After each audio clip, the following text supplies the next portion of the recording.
Hello, this is Chris Parker with the Business Simplicity Podcast, and I just had a fascinating conversation with Marie Emmanuelle Py, who is a fellow member of the Enablers Network, and she's a coach for larger organizations and corporates, particularly I think in France, and she was a member of the French, Navy earlier in her career. Absolutely fascinating person. And we did a little differently because we got into such a fascinating conversation that I didn't even have a chance to start the podcast.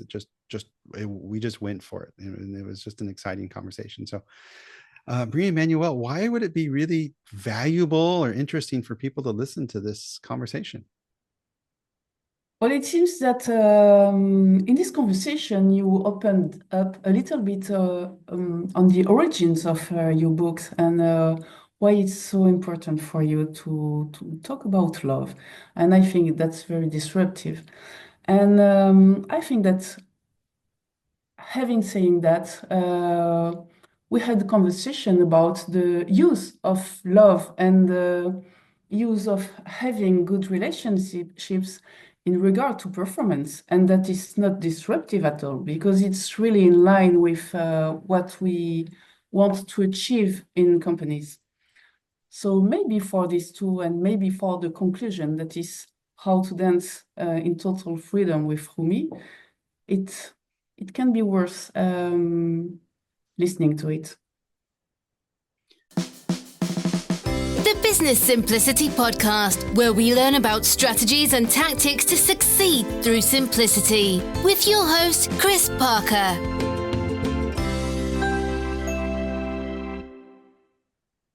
Hello, this is Chris with the Business Simplicity Podcast, and this conversation starts a little unusual compared to previous episodes.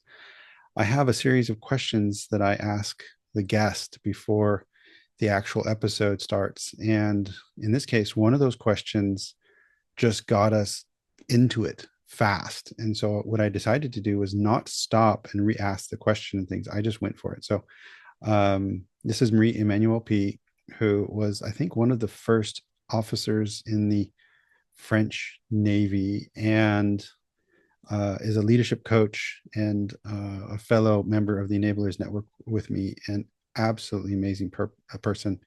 And we go deep on a lot of topics. So I really, really wish you all the most pleasure with this conversation. It is fantastic. We're going to have a conversation probably for 30 to 40 minutes. We'll see how it goes. There's no hard stop. What could make the next 30 to 40 minutes outstanding for you, that could make it amazing? Like, what could we do that would be, you go into your weekend and you talk to your friends and it's like, oh, I just did that thing and it was really special. Is there anything that we could do that make this very valuable and special for you? Yes, uh, I'd want to know. It's about your book. The first time I met you, Didier told me that he's very kind. He's big boy, very kind, very professional, and also is. I know that you have your company and that you are very technically professional. That you love the work well done. And I've seen when you proposed this sociocracy that it wasn't to please everyone, but because you found it was right. And I've seen in our further exchanges that you had this deep sense of integrity. And I've seen you like this, like big boy, really, really strong leader, and also capable of being kind of utopist. But I was very, very far that you could write such a book and that you could dive into the topic. And it's not yet the question, but I explain you my Mm-hmm. what I want to know. And it's one thing to be animated by such a topic. And it's other thing to have reflections, because it's very logical to take the Rumi quotes and to have reflections about leadership and to address another way of implementing love in leadership. Okay, I understand. And it's very brave to write that book. And you made it very professional, because I saw that you made a pre-work. You want to marketing it. You want to have a lot of quotes on it, a lot of reference to it, etc., etc. And after I've passed through your first animation that we went through with the enablers, and I was amazed a second time by saying, whoa, he's not kidding. He really means it. He's really thrilled by that. It's not just a generous construction. It's really something that I could feel that it was some food for you, and that it was enough. And I wonder, where does it come from? Where does that come from? Why do you have that need? That how does it come that it's not? I know that it's not just a nice idea. It's not a very generous idea, but it's vital for you. How does it? Where does it come from? And if I can not understand, but because I think that I can't understand, but there's a mystery about that. And if I can learn a little bit about that mystery, why do you have to do that? How does it resonate with you? I will be happy, because I was far from feeling that. Marie Emmanuelle, let me do something that I've never done before, and if you don't mind, because that was such an amazing question. I just want to start the podcast now, because I pressed record, so we've been recording. So let's just go with it right now and Okay. have the conversation. And I'll maybe put a little something up front or something. But thank you for that reflective and deep question. And if I interpret the question was, because I was triggered by, is it food for you? Is it, why do you do this when maybe your expectation was be more a technical person? Is that the question about the Yeah. book? Is it? How is it a so profound need to go there for you? Food, I mean, like Yeah. vital stuff, food or water for you. Well, my I've thought a lot about this deeply as well, on why is this so important to me, and I think it comes from the lack of love Mm. in a lot of ways, and probably in my childhood, which I can talk about a little bit, and certainly in my professional leadership life. Not always, because Vahid Dami, who is the CEO and he wrote the foreword to the book, he was the CEO and mentor of mine at LeasePlan, and he was extremely caring in a strong way, but his personal, as I discovered later, his personal mantra was to do no harm. And I believe that comes from, he's Persian, so I think there's a Islamic relation there.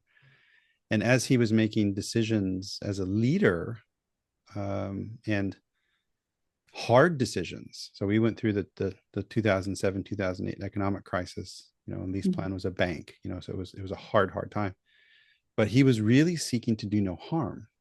And so when people had to go, he did it in a there was a clear, professional yet compassionate way, and it really resonated with me. It inspired me, and it brought the best out of me. And then later in my career, particularly more recently, some executives I was working with, were using even the word love as the purpose of an organization. However, what I felt and saw was not loving by my definition. But it seemed, you know, in some cases even a bit sociopathic. It seemed false to me. It seemed inauthentic. And what I was seeing there was that people were, for me, it's even worse if you say that, okay, one of our values is love, for example, or trust. And then if you behave in a way which is against that, I found it even more destructive than saying nothing. And just, and you know what I mean? Because if you say, hey, we're going left, and then you go right, I just found it so confusing. And so then when I was, my original book idea was actually and it still probably will be written. It was about this simple business design, this canvas and this sprint that I come up with. And I had started on that, but it just it wasn't clicking.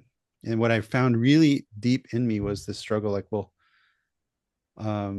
what is this thing related to leadership that could be based on love? And when I mentioned that to Vahid, I'd like to see him once a year when I'm in London. He said, well, he's the one who said, well, if you're thinking about love, go look at Rumi. And I knew who Rumi was, and I had his poetry books, but I never really went into Rumi like I have done. And I don't speak Persian. I can't read Persian. I'm not a Rumi expert. It's just, I'm a novice, someone who is inspired by these beautiful words. And if I psychoanalyze myself further, my parents were divorced when I was 1. And I moved around a lot, and I had different step parents, and I found my connections, certainly with my grandparents, some of my friends' parents, and my friends and my sports. And I think there's also something that I have a deep connection with people that I go through challenges with. Maybe that's a normal human experience. Before we started recording, we talked about initiations and things like that, and I'm still very good friends with some of my fraternity brothers that went through my initiation time. My one dear friend who I worked with at a department store when we were teenagers. But I think that's when I kind of found my tribe, if you will. And so I've always had, and maybe it's not for everyone, but I've always so valued the relationships that I've created through work and sport and play. And so this is how it evolved. Meaning it wasn't that I knew an answer when I was writing, Lead from Love with Rumi. It was more, I was exploring the question for myself.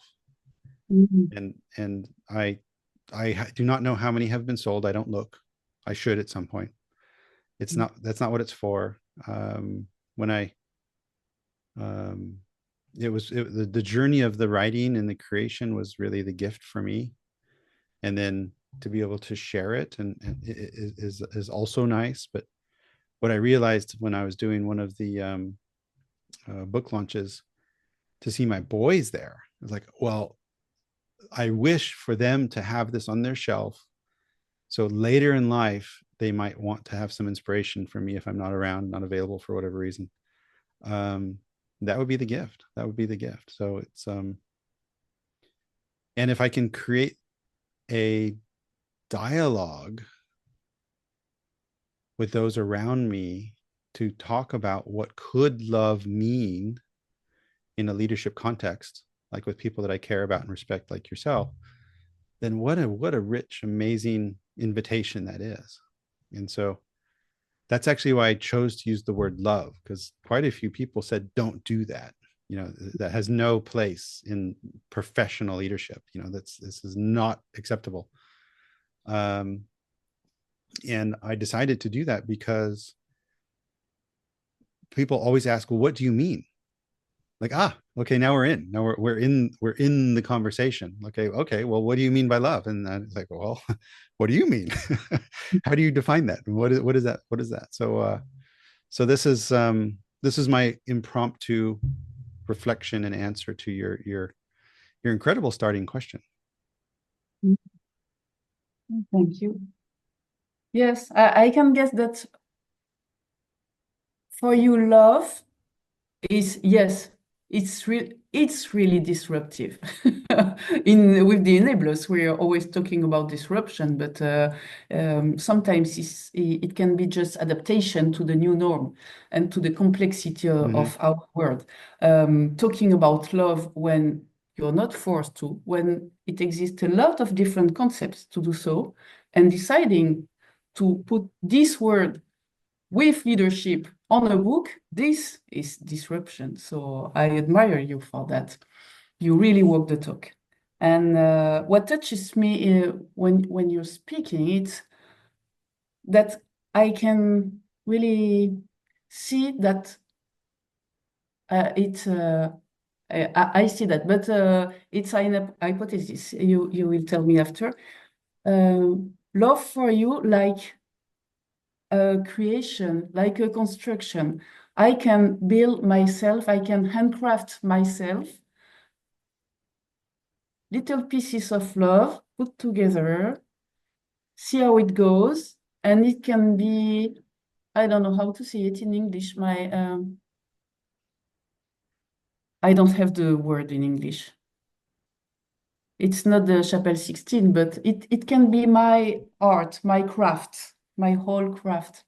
And that seems very very physical, very tangible for you, love. It's not a concept, something that you can build with the others. It's not a concept, and it's also not a thing, meaning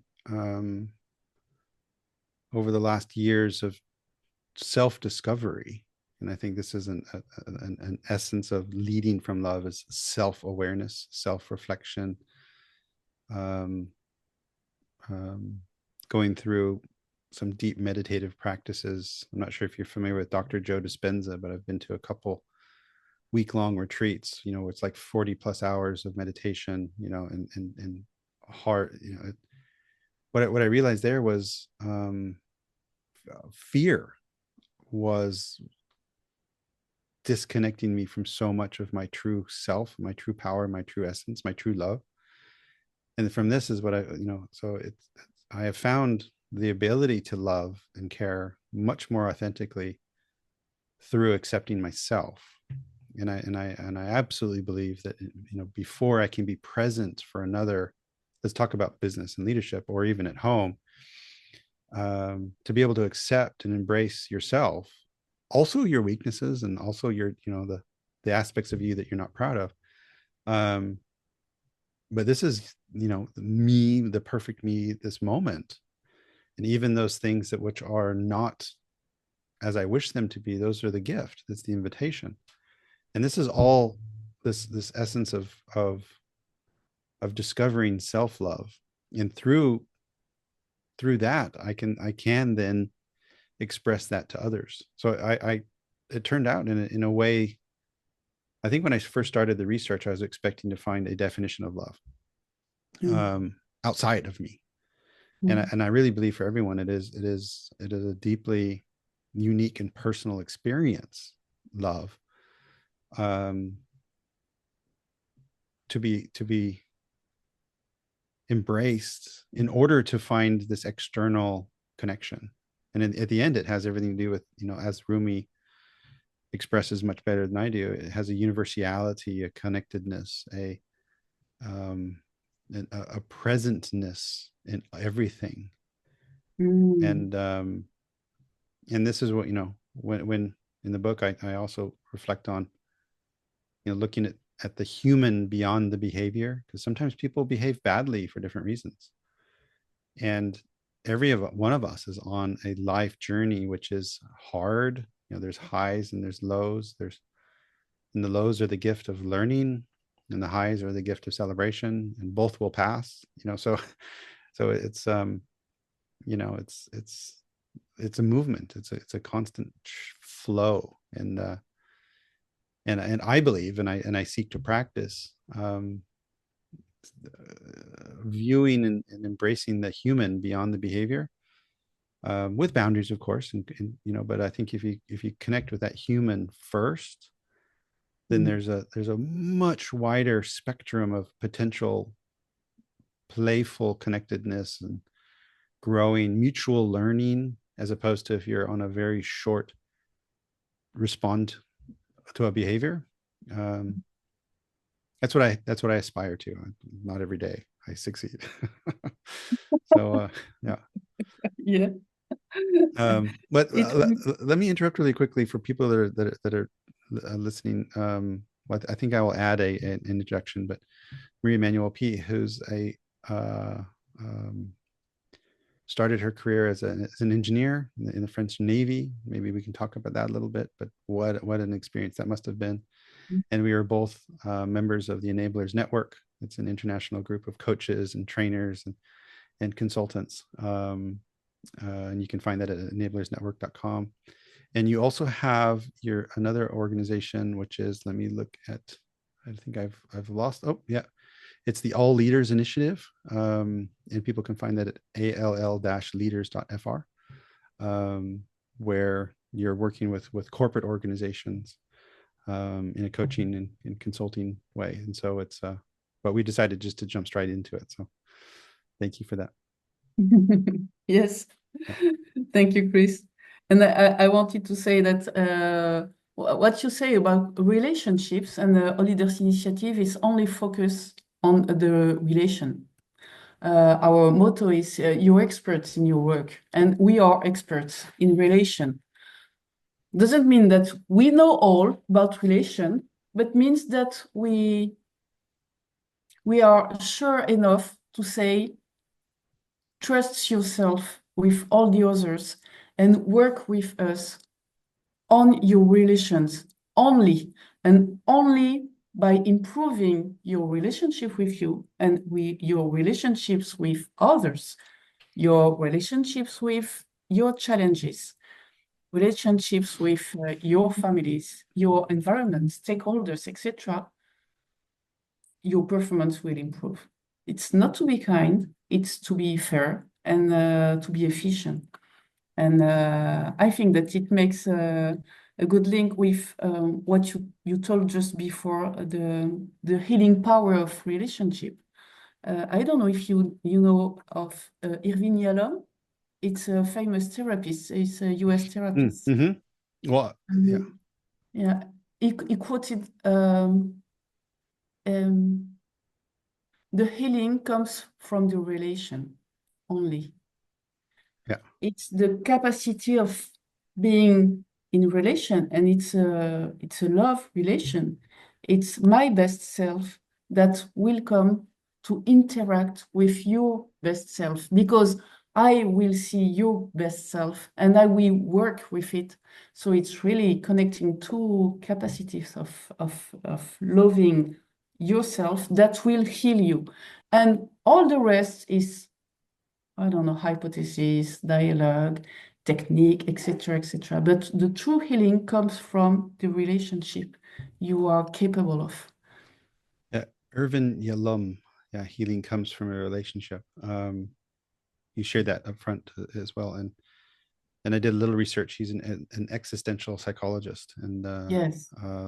Was really just fascinating to read a little bit about him. But if I grab your focus on the relationship and Yalom's healing from the relationship, I think this has a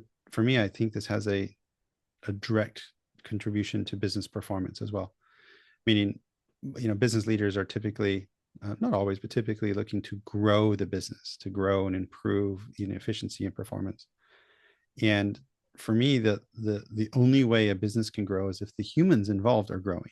Because if the humans involved are not learning, they're not adapting, they're not improving, they're not shifting. And that can happen by people leaving and new people coming in, of course, but let's focus on the people that are there. A business can grow when the people are growing, for me. And where the people grow is in the interactions with others, when they're bumping up against and there's friction and there's tension.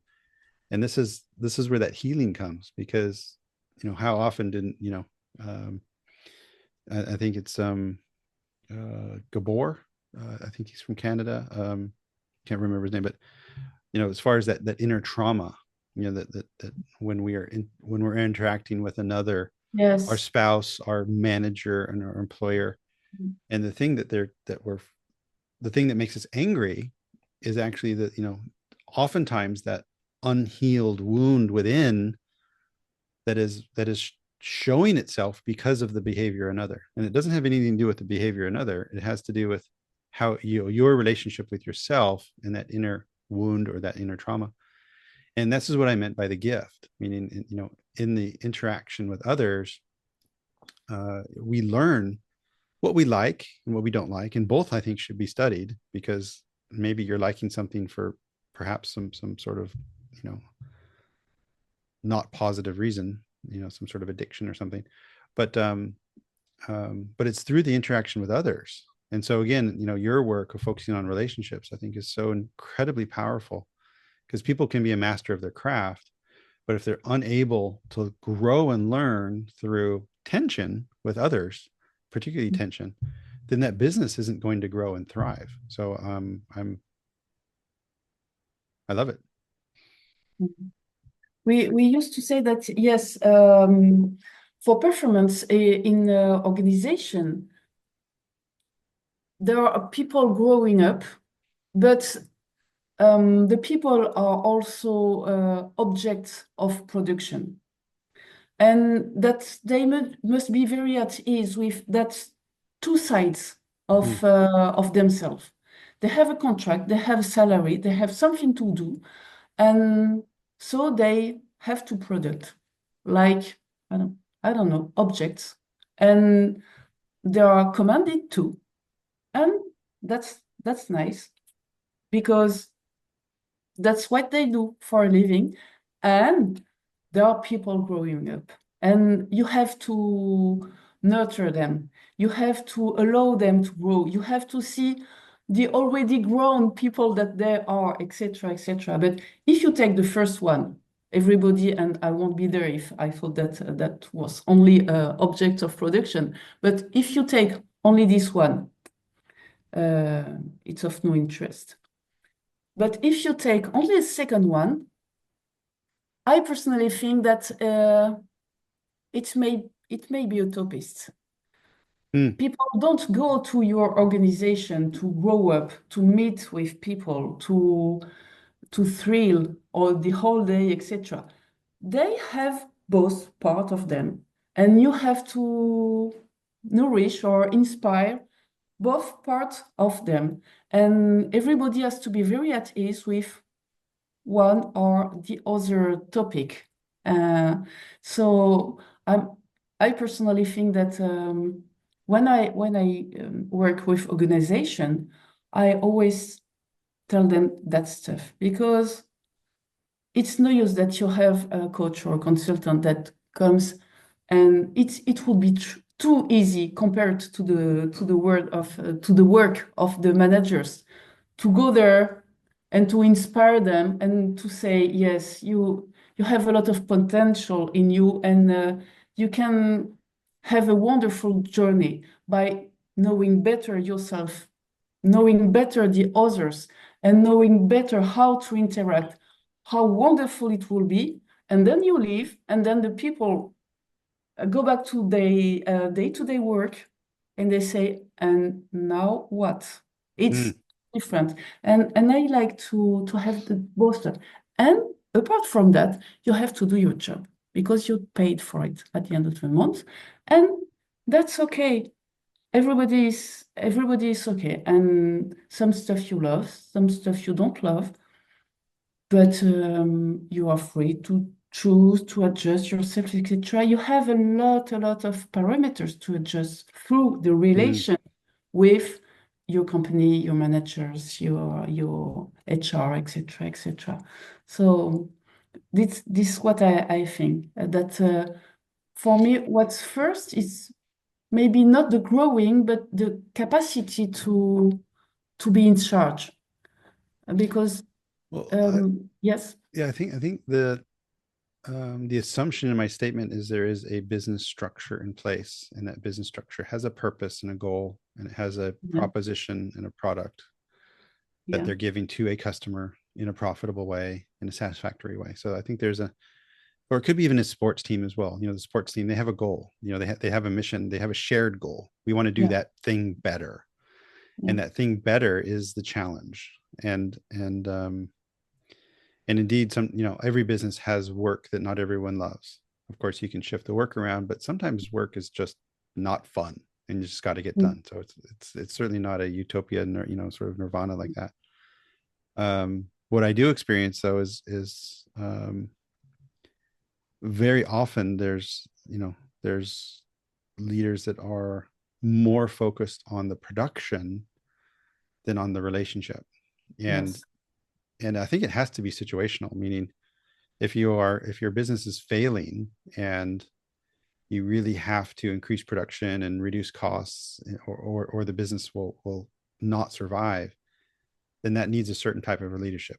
In the case of an emergency, it requires something, and that's maybe not the time to reflect and learn Yeah. in the moment. Mm. Just get it done. And then there's other times when you say, okay, well, hey, you got through that crisis. Instead of running straight to the next crisis, can we pause and breathe for a moment and say, okay, how did we experience that? Can we do the next crisis just a little bit better? you know you know Yes. um Yes. yeah, so I think it's that because a business has a structure and a meaning, and usually shareholders, and there's there needs to have a result, and that is all incredible. It's valuable. That gives the substance to the work. Because if we weren't delivering something to a customer and we weren't able to get, like when I work with software developers, I really try to get them to see the reaction of a end user or the buyer of the Mm-hmm. product, because it can be so abstract that they're off. Some engineers just like being abstract, it's fine, but very often they don't get the chance to actually see and hear the delight or the despair or the mistake, Mm. that human reaction of someone interacting with their creation. And Mm. it is just so powerful and motivating and educational, because if me being responsible for a product a lot, if I go off and talk to a manager of a company, not even their end users, so that's already an interpretation of what's needed, and then I put it on some sort of backlog and I write my own words on it, and then a product owner does some sort of analysis on it, and then engineer actually gets it. It's the relationship's broken. It's so far away that the chance of us delivering something that someone wants just decreases every time that step happens. So it's no, it's a lovely space and a lovely game, and I love it that you pulled out that it's not only hugs and hand holding, it's also you have to get it done, you have to produce, you have to fulfill your promise. Yeah. And unfortunately, you have KPIs on the what, the delivery, but you don't have any KPI on the how. Mm, How it will be handled with the client, how it will be handled inside the organization by the managing system, how it will be handled between the collaborators, etc., etc. And I don't know what type of KPIs could be done there. Sometimes you have a 360, okay, but it's like a photo, mm, and it's not a guide. mm, And it's always a way to say what is not being said in a day-to-day life. And what I'd want to see in companies is a space for that being said as naturally as any KPI. I don't know if you've seen that in your career. well, I'm thinking of agile methods here, because and a lot of them are on the what, but there are ways of measuring velocity, so the speed over time. Okay. And there's certain mechanisms like we call story points. It's an abstract unit of work. And what I really look for in story points is not to compare across team or something, but is the team improving the way they work together to improve their performance and velocity with story points. um And so when it's used appropriately, I think it can be very much um, a how metric instead of a what metric. Mhm. And mature agile teams, there's a ceremony in agile, which is a retrospective, and there's a review set, which you review the output, but there's also another ceremony, a retrospective of the how we've worked together. Mhm. And oftentimes, very good scrum masters and coaches that I've worked with, they have different, and they use different methods every 2 weeks, or however long their sprint is. But one of them is you put your name on a flip over on whether it's a happy, a angry, a sad, so you can put your name in the space which respects or reflects Mhm. your emotional reflection on how we worked together in the last couple of weeks. Mhm. And then you have the conversation. Okay, why? Well, why were you so dissatisfied? And then, okay, well, and this happened. Um, um, so there are things that it's maybe not metrics and KPIs, but it is in the form of conversations and ceremonies that can provide the opportunity to improve. And I think a KPI should only be there if you can make a decision on it. If it's supporting a decision, and in some of these things, if you can decide to improve how you work together, then there are some mechanisms out there. I don't know. Well, I don't know. What do you think? What have you seen? Okay. Um, I haven't seen, I don't know. I don't know. I've never seen any efficient stuff apart from the coffee machine or Mm-hmm. the pub after work, etc. And usually my work consists in taking those conversations and in putting them in the middle of the work, because there are really work and efficient and performance conversation. And usually what I observe is that teams have a big challenge and they cooperate to the maximum. And when they perform well, everybody is satisfied and everybody starts not to break the harmony that's been set. That's that level, that click of performance that's been set. And there begins what we call the friendly avoidance syndrome. I Mm-hmm. don't want to disturb it. I don't want to be the one that's going to put an uncomfortable conversation now. I don't want to be the one that says that I don't agree with the rest of them. They seem to be quite to agree with each other. They seem to be quite okay with the boss's decision, Mm-hmm. etc. So at that point, when they are performant, they start keeping, it's not secret, but maybe a little margin of stuff in case of. And I often come in the organization when there are at this point that they are performant, so they can afford to have a coach and to work together. They know them very well. They've passed a lot of challenges and a lot of years sometimes to work with each other. They know each other and they value each other very well. But everybody knows that everybody has a little purse with some stuff in it, and that they need to have that conversation all together in the workplace and not 2 by 2 or 3 by 3 in the pub after. And I don't know. I think that we're speaking about love. That comes from love and from care with each other.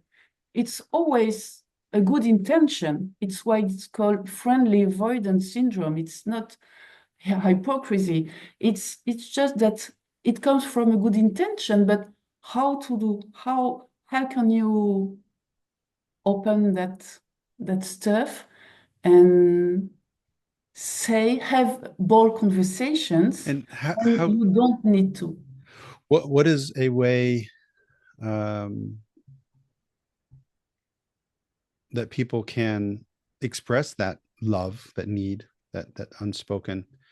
What is a way, if people are listening and they feel that they are in a friendly avoidant situation, an otherwise high performing team, and either for them to take the space to have that conversation, or to give the space to someone else, like what can people do to step beyond the friendly avoidance?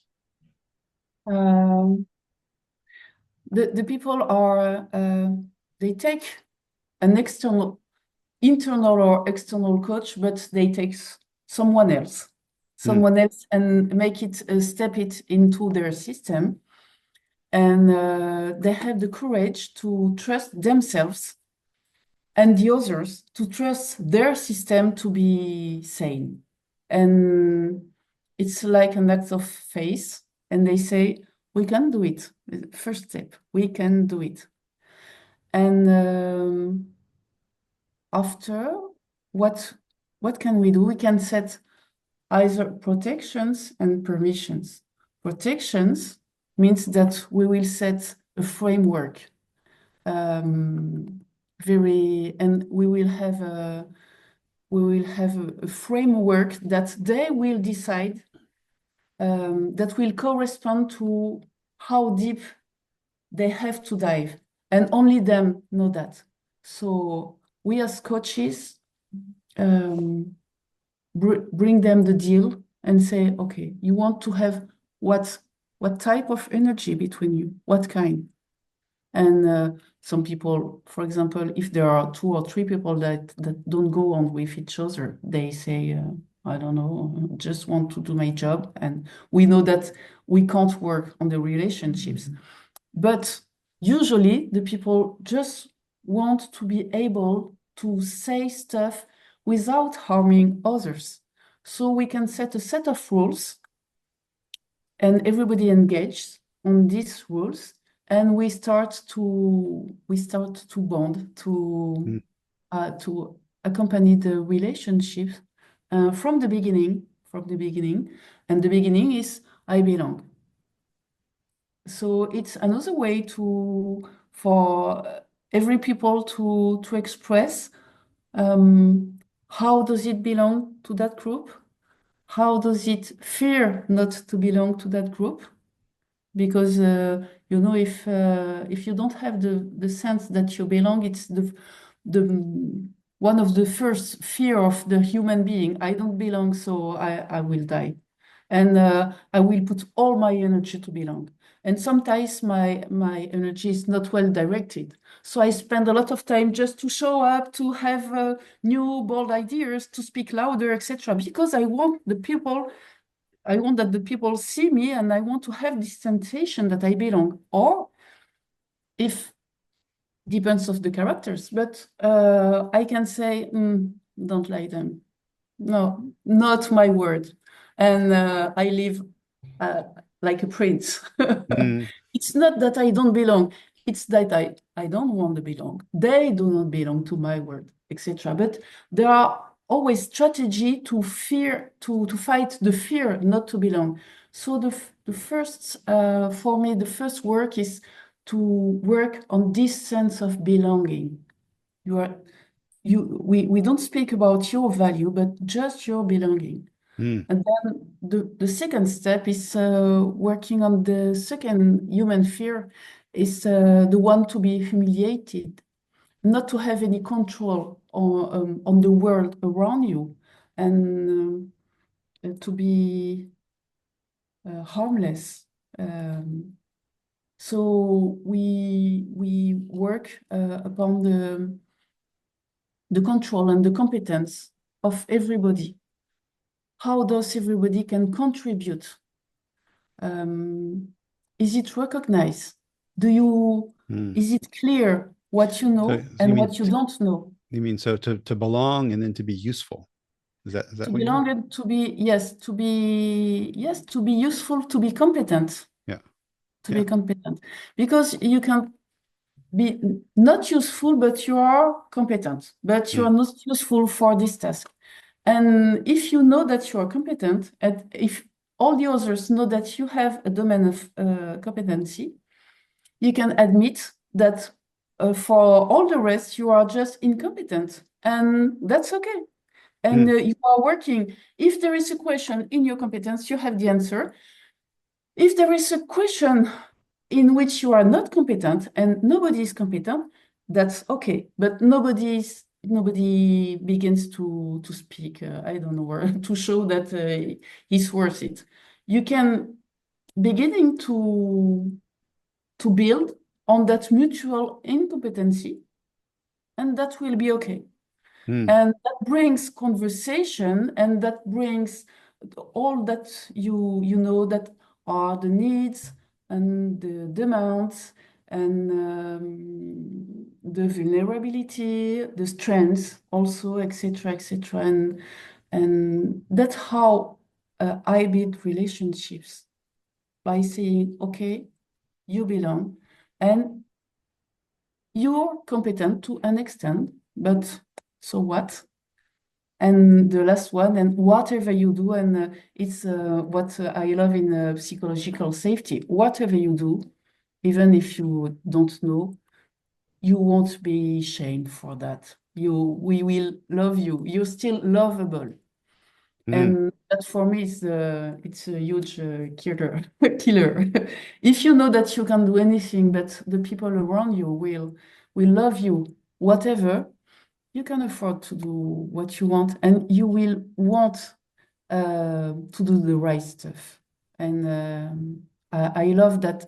I've observed it a lot.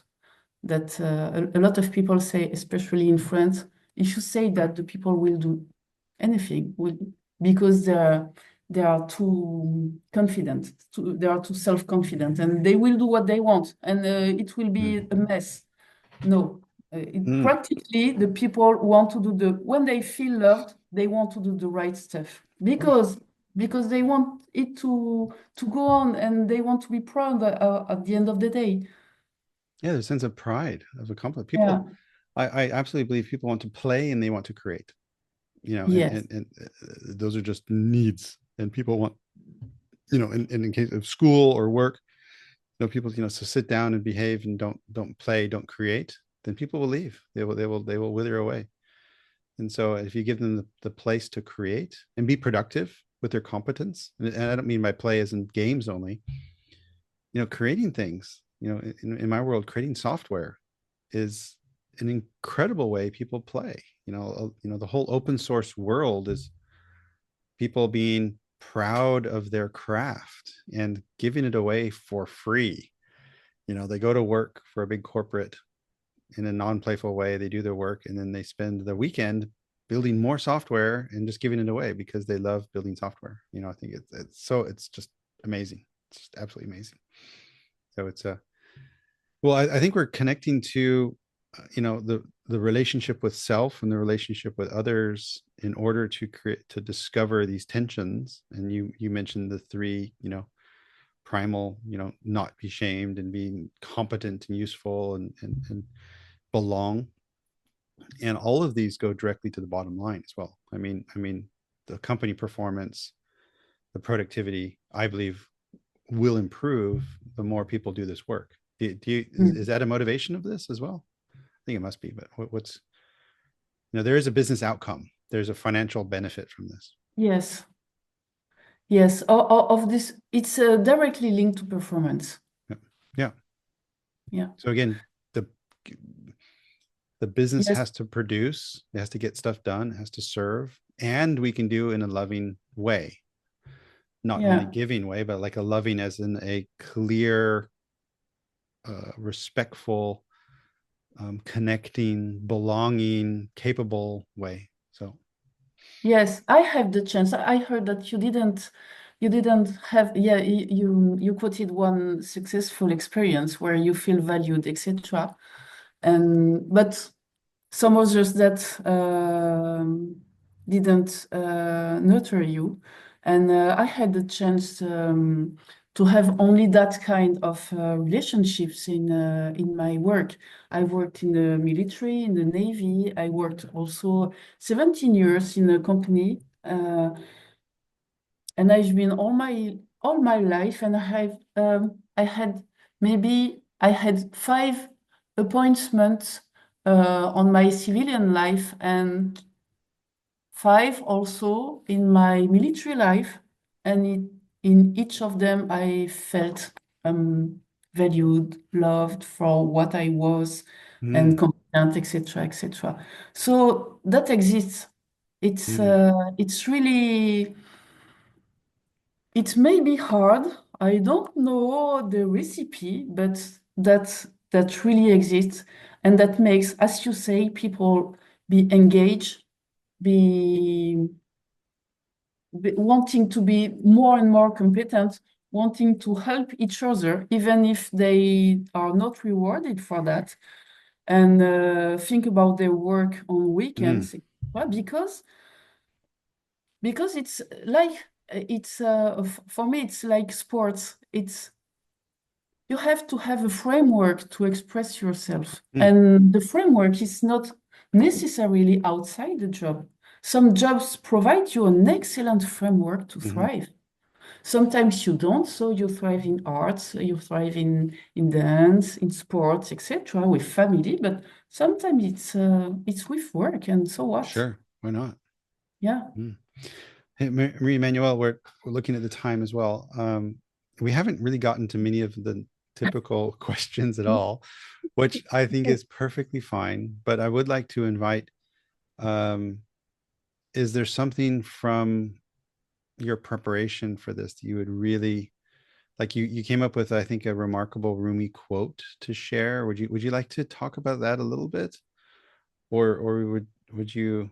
What is your inspiration tell you we should go in this very last segment? Haha. I don't know if the quote is related to what we've discussed before, but I think that it can be related to that. Do you have the? I can read it for you. It's Yes. dance. I have. Yeah. Yeah. Would you like to read it, or you like me to read it? As you want. Okay, Go I for it. read it. Yeah. Okay. Dance when you're broken open. Dance if you've torn the bandage off. Dance in the middle of the fighting.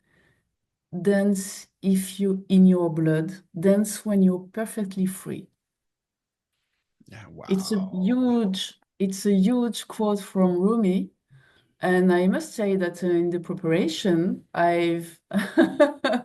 every month has been a journey for me. But if we don't have so much time, what I can say it's and we both know Julio that once said to us that for me dance is like leadership. You can't lead, you can't administrate one other soul. You can't dance with one other body. It's not your body. So you have to inspire, you have to initiate a movement, you have to create the desire of the other people to follow your movement. You have to make your intention clear, as the other will understand that, will maybe anticipate, and will want to follow you. And when I say follow, my practice of Argentine tango told me that when you follow, you don't follow the movement or you don't follow the step, you follow the intention. And it maybe makes us come back to the beginning of the interview. Following is understanding the intention, but sometimes when you dance, you show that you understand the intention, but you want to play. And so you can execute if you want to execute. You can defer. You can execute with a longer time or another tempo, or you can embroad the stuff to make it fun. And usually when you do that as a follower, your leader smiles because you are a follower, because you've been inspired and you live through this inspiration, and that becomes a dialogue. So when I saw this quote, I saw a lot of stuff. And if I can take only one, it would be the last one, because dance, when you're perfectly free, I think that in English it's a difficult translation from English to French, because dance when you're perfectly free can mean dance at the time when you will be perfectly free, and can mean dance if you're perfectly free. And I love that that you can have both interpretation, because I also think that love, like freedom, like responsibility, it's something you choose to invest in or not. And like love, you can feel perfectly free everywhere, even if the environment or your sensation tell you no. If you decide that you are free, you will be free. And if you decide that you are worth for love, or if you decide to love, and we have this example of Mandela. If Mandela decides to love the people that took care of him in prison, he can do so. And if someone decides to be perfectly free, and this is not my master because I didn't know him, but I'm from his school, Viktor Frankl, if he decides to be perfectly free, even in the concentration camps, it can be, because it's really an area of freedom. And I love dance if you're perfectly free.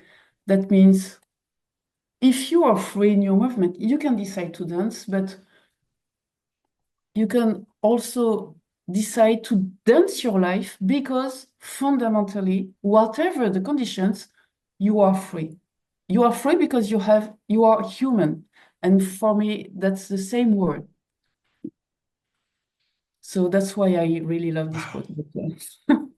Well, Marie Emmanuelle, that was beautiful. I'm happy that I went back to that, because there was the fact that you reflected on each of those statements, and you bring in Viktor Frankl as well, and I think there's an element of choice and agency in the human condition, meaning we can choose to be a victim of the circumstance, or we can choose to dance regardless of the circumstance, and to realize that we have that agency, that power, that choice, I think is incredibly liberating and freeing of the soul. So it's wow, incredible. Marie Emmanuelle, thank you so much for this. It's I knew we were going to have fun, and it's always a joy talking with you and working with you. I will invite people in the show notes. So wherever you're listening to this, in the show notes, I'll have a link to Marie Emmanuelle's LinkedIn page where you can find her. I'll also have a link to the All Leaders Initiative, where you can work with her, and regarding the relationships amongst the experts in your organization. I'll also put a link to Enablers Network, where you could work perhaps with both of us if you're doing a large-scale transformation in your organization, because wouldn't that be fun? So, Marie Emmanuelle, thank you so much for this gift. Thanks for that, Chris. Yeah, thanks to you, and bravo to you, because it's amazing work. And I really admire the way you handle that. It's like I've made a big statement. That's also is freedom. I've made a huge statement, and I assume it like a prince. Like a prince. Yes. It's yeah, it's I don't know. I don't know how to say respect. Yes, respect. Thank you. Well, I hope to be that playful prince. So thank you, Marie Emmanuelle. Thank you, Chris. Yeah. See you later. Thank you for listening. Visit ebullient.com. Don't forget to like and subscribe to the podcast on your favorite player.